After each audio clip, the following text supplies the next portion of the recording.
El sistema educativo nacional es un sistema muy complejo y cada nivel educativo pues tiene sus complejidades, sus retos y sus problemáticas, ¿verdad? La educación básica, que comprende preescolar, primaria y secundaria, es el sector o la segmento más importante, más grande en términos de población escolar. Y luego viene la parte de la educación media superior y la educación superior. Pues en cada nivel hay problemas, complejidades, ¿verdad? Retos. En el caso de educación básica, una de las cuestiones que es como más urgente atender es el tema de las secuelas de la pandemia sobre la educación. Recordemos que casi 2 años estuvimos confinados en nuestros domicilios para tratar de continuar vía virtual las clases que recibían los alumnos de manera presencial. Esto fue un reto para todos, para los profes, para los padres de familia, para los propios niños, ¿verdad? Que ahora tenían que tomar clases virtuales desde sus casas. Y el principal reto fue que el sistema educativo se tuvo que adaptar a esta, digamos, necesidad de ofrecer clases virtuales, que pues fue como algo que los tomó en muchos casos desprevenidos, pero afortunadamente reaccionaron con mucha prisa y pudieron solventar los problemas técnicos, digamos, ¿no?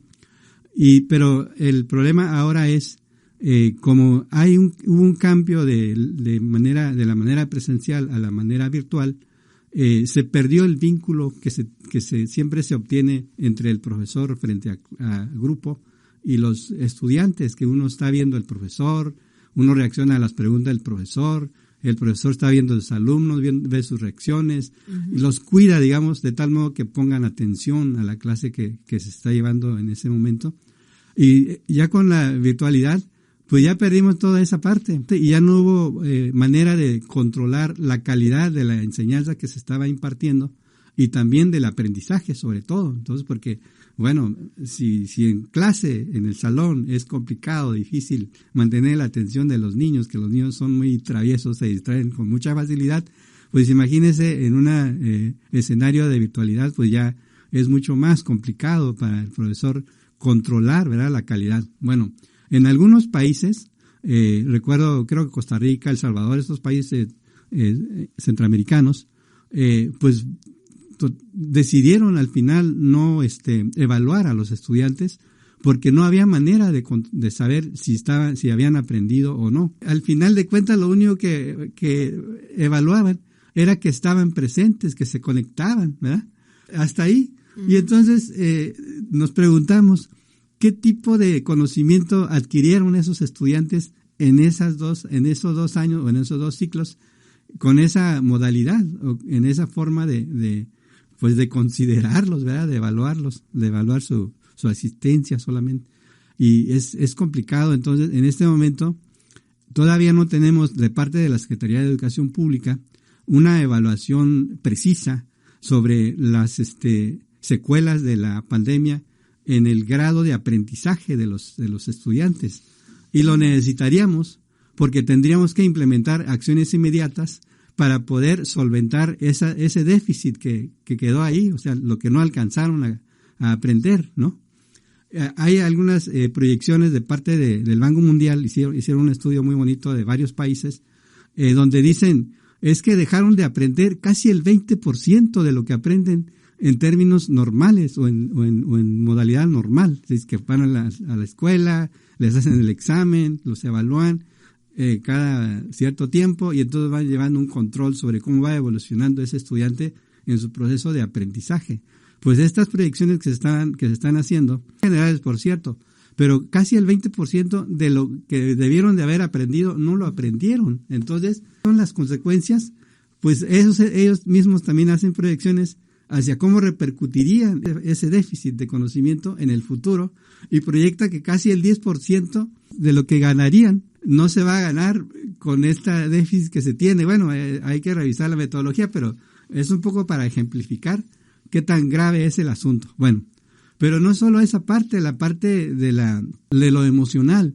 Muchos niños como ya no podían ver ni a sus compañeritos y jugar con ellos y toda la dinámica que se desarrolla en la escuela, ya no lo tuvieron durante 2 años. Entonces muchos niños o jóvenes, adolescentes incluso de nivel medio superior, entraron en fases de depresión y hubo muchos problemas depresivos en esos 2 años que se implantó el sistema, ¿no? Bueno, ahora la propia infraestructura escolar, muchos pudimos darnos cuenta que la infraestructura se deterioró muchísimo porque no hubo mantenimiento, no hubo vigilancia, sonaron las escuelas y entonces pues tuvo el gobierno que invertir un recurso considerable para poder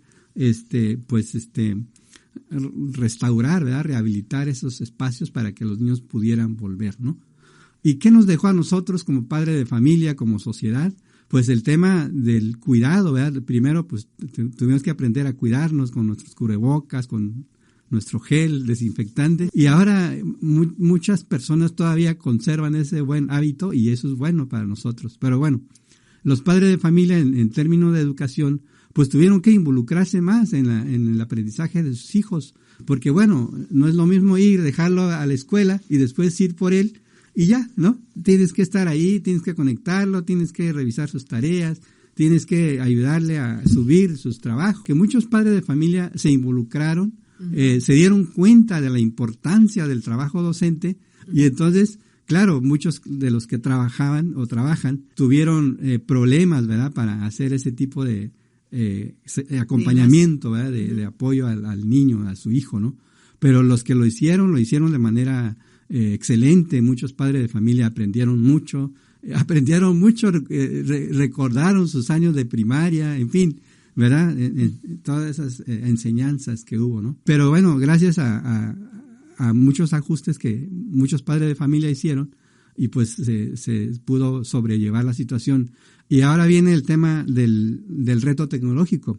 Muchos que no sabíamos, o muchos padres de familia que no sabían cómo manejar esos sistemas que se crearon para apoyar a la virtualidad escolar, pues tuvieron que aprender muy deprisa cómo se manejan, qué es esto, cómo entro, mis claves, en fin. Todos nos vimos forzados a aprender algo, o sea, las autoridades, los niños, nosotros como padres de familia, y los maestros sobre todo, que también pues muchos maestros también que se negaban a entrar a la era tecnológica, pues tuvieron que hacerlo muy forzados por la situación, porque bueno, pues es que yo en mi vida había dado clases virtuales, ¿verdad? Entonces, pero lo tiene que hacer porque si no, porque ya no tienes alumnos presenciales.